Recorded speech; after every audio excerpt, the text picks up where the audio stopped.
faite, j'avais une vingtaine d'années, avec le personnage d'Écube, qui apparaît dans l'Iliade d'Homère et puis aussi dans les Métamorphoses d'Ovide.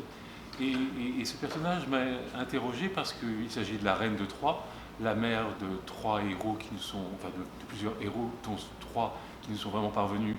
Je pense à Cassandre notamment, à Hector, le guerrier, mais aussi à Paris, celui qui enlève Hélène à Sparte. Et je m'étonnais que cette mère, en fait, qui a eu 10 enfants, une sorte de mère majuscule, de matriarche, soit si peu traitée finalement par les textes, par la tradition. Et je me suis intéressé à elle et je me suis posé la question de savoir ce que pourrait être un personnage, en le romançant, ce que pourrait être un personnage de mère qui aurait perdu tous ses enfants, enfin ses 10 enfants.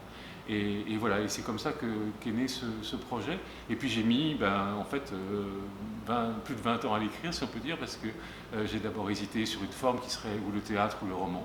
Et lorsque chez Jean-Claude Lattès, on m'a proposé une carte blanche autour du monde animal, j'ai repensé à Écube, puisque cette reine Écube, pour échapper à l'esclavage, à Ulysse, qui veut la rendre esclave, se métamorphose en louve sur une plage non loin de Troie. Et c'est ainsi qu'est né ce projet. Je l'ai écrit à la première personne du féminin, comme je dis, c'est-à-dire que j'ai écrit plusieurs romans sur ce mode qui consiste à faire parler une femme.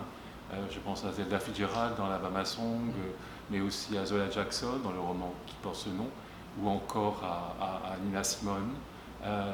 Voilà, et je choisis, c'est vrai, toujours des personnages un peu au destin extrême, des personnages puissants, forts, parce qu'il n'y a que ceux-là qui retiennent mon attention.